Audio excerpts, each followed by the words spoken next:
আরেকটা বড় সমস্যা হলো চুক্তির ভাষার দুর্বলতা। সর্বোচ্চ চেষ্টা করবে এই ধরনের বাক্য শোনায় ভালো, কিন্তু বাস্তবে এর কোনো কঠোর বাধ্যবাধকতা নেই, কোনো নির্দিষ্ট জবাবদিহিতা নেই, কোনো বাধ্যতামূলক সালিসি ব্যবস্থা নেই। বিরোধ হলে প্রথমে যৌথ কমিটি, তারপর কমিশন, তারপর সরকার, অর্থাৎ সবকিছুই রাজনৈতিক সদিচ্ছার উপর নির্ভরশীল। আপনাদের স্বাগত জানাই আমি আমার কথা শোনার জন্য। বাংলাদেশের ইতিহাসে কিছু কিছু প্রশ্ন বারবার ফিরে আসে, কখনো রাজনীতির ভাষায়, কখনো অর্থনীতির পরিসংখ্যানে, আবার কখনো মানুষের জীবনের নীরব কষ্টে। গঙ্গার পানি বন্টন সেই প্রশ্নগুলোর একটি, বরং সবচেয়ে দীর্ঘস্থায়ী একটি। 1996 সালের যে চুক্তি একসময় দুদেশের সম্পর্কের একটা নতুন অধ্যায় খুলেছিল, আর সেটি দাঁড়িয়ে আছে একটি সংকটময় মোড়ে। 30 বছরের মেয়াদ শেষের পথে। কিন্তু প্রশ্ন হচ্ছে, এই চুক্তি কি আদৌ আমাদের প্রয়োজন পূরণ করতে পেরেছে? আর যদি না পারে, তাহলে সামনে কি পথ খোলা আছে? এই চুক্তির কাঠামো খুব পরিষ্কার। শুকনো মৌসুমে জানুয়ারি থেকে মে পর্যন্ত ফারাক্কা পয়েন্টে পানির প্রাপ্যতার ভিত্তিতে ভাগাভাগি হবে। নির্দিষ্ট কিছু সংখ্যার খেলা। 70,000 কিউসেকের নিচে হলে অর্ধেক, মাঝামাঝি হলে নির্দিষ্ট পরিমাণ, আর বেশি হলে অন্যরকম বন্টন। কাগজের সবকিছু খুবই যৌক্তিক, কিন্তু বাস্তবতা কখনোই কাগজের মতো সরল থাকে না। কারণ নদী কোনো রাজনৈতিক সীমানা মানে না, আর প্রকৃতি কোনো চুক্তির ভাষা বোঝে না। সমস্যাটা এখানেই। চুক্তি নির্ধারণ করে ফারাক্কায় কি হবে, কিন্তু বাংলাদেশে মানুষের জীবনে তার প্রভাব পড়ে হার্ডিঞ্জ ব্রিজ বা তারও নিচের অঞ্চলে, অর্থাৎ যেখানে পানি মাপা হয় আর যেখানে সেই পানির প্রয়োজন, এই দুইয়ের মধ্যে একটা বাস্তব ফাঁক থেকে যায়। গবেষণায় দেখা গেছে প্রায় 1/3 সময় বাংলাদেশে যে পানি পৌঁছয় তা ফারাক্কা থেকে ছাড়ার কথা ছিল তার চেয়ে কম।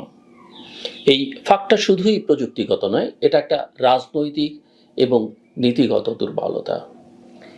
এখানে সবচেয়ে গুরুত্বপূর্ণ বিষয় হলো, এই চুক্তি তৈরি হয়েছিল এমন এক সময়ে যখন জলবায়ু পরিবর্তন এত বড় বাস্তবতা হয়ে ওঠেনি। তখন ধরে নেওয়া হয়েছিল অতীতের প্রবাহই ভবিষ্যতের একটি নির্ভরযোগ্য নির্দেশনা। কিন্তু আজ আমরা জানি সেই ধারণা আর টেকে না।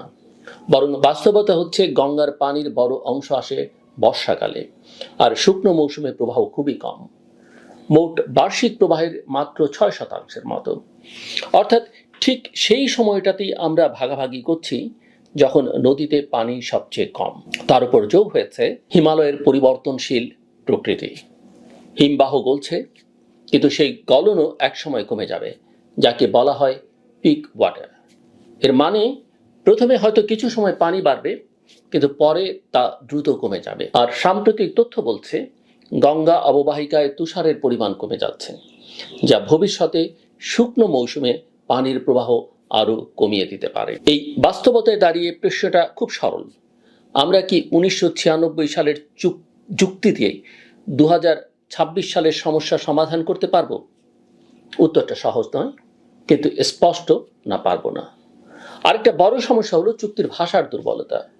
সর্বোচ্চ চেষ্টা করবে এই ধরনের বাক্য শোনায় ভালো, কিন্তু বাস্তবে এর কোনো কঠোর বাধ্যবাধকতা নেই, কোনো নির্দিষ্ট জবাবদিহিতা নেই, কোনো বাধ্যতামূলক সালিসি ব্যবস্থা নেই। বিরোধ হলে প্রথমে যৌথ কমিটি, তারপর কমিশন, তারপর সরকার, অর্থাৎ সবকিছুই রাজনৈতিক সদিচ্ছার উপর নির্ভরশীল। কিন্তু বাস্তবতা হলো, যখন স্বার্থের প্রশ্ন আসে তখন সদিচ্ছা খুব দ্রুত সংকুচিত হয়ে যায়।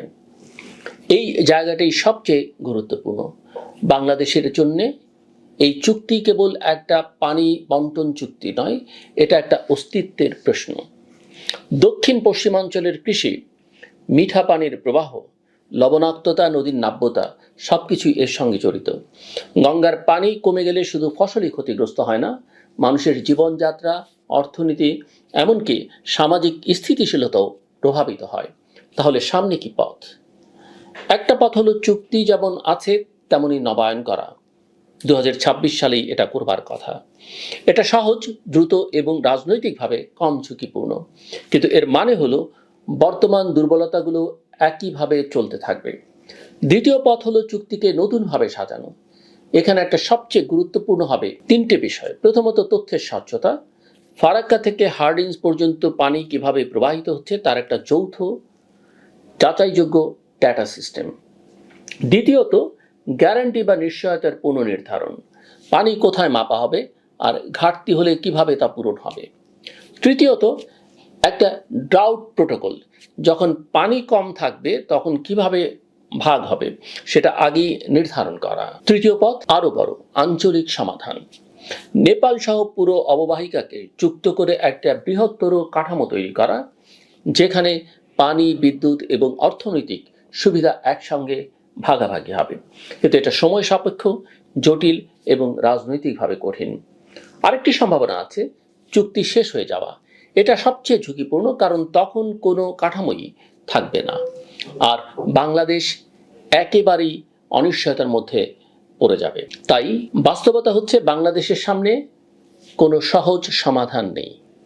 কিন্তু একটা বিষয় পরিষ্কার, এই আলোচনাকে শুধুমাত্র পানি বন্টনের আলোচনায় সীমাবদ্ধ রাখা যাবে না। এটা একটা রাজনৈতিক আলোচনাও, একটি কূটনৈতিক আলোচনাও, এবং সবচেয়ে বড় কথা, একটি অস্তিত্বের আলোচনাও। আমাদের সবচেয়ে বড় ভুল হবে যদি আমরা এটিকে শুধুই নবায়ন করব কি করব না এই প্রশ্নে সীমাবদ্ধ রাখি।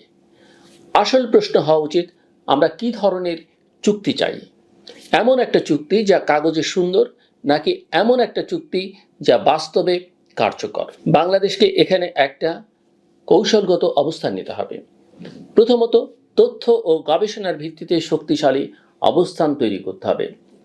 দ্বিতীয়ত, আন্তর্জাতিক মানদণ্ড ও কনভেনশনকে কাজে লাগাতে হবে, যাতে আলোচনা শুধুমাত্র দ্বিপাক্ষিক না থেকে একটা নীতিগত কাঠামোর মধ্যে আসে। তৃতীয়ত, অভ্যন্তরীণভাবে পানি ব্যবস্থাপনা উন্নত করতে হবে, কারণ বাইরের সমাধান কখনোই পুরো সমস্যার সমাধান নয়। সবশেষে, এই প্রশ্নটা আসলে শুধুই পানি নিয়ে নয়, এটা ক্ষমতার প্রশ্ন। কে সিদ্ধান্ত নেবে, কিভাবে সিদ্ধান্ত নেবে, আর সেই সিদ্ধান্তের প্রভাব কে বহন করবে। গঙ্গার পানি হয়তো নদীর মতোই প্রবাহিত হয়, কিন্তু এর রাজনীতি স্থির নয়। এটা পরিবর্তনশীল, জটিল এবং কখনো কখনো নির্মম। 2026 আমাদের সামনে শুধু একটা সময়সীমা নয়, এটা একটা সুযোগ পুরনো কাঠামো ভেঙে নতুন বাস্তবতার সঙ্গে খাপ খাওয়ানোর। প্রশ্ন হচ্ছে, আমরা কি সেই সুযোগটি নিতে পারবো, নাকি আবারও একটি পুরনো চুক্তির ছায়াতেই নিজেদের ভবিষ্যৎ নির্ধারণ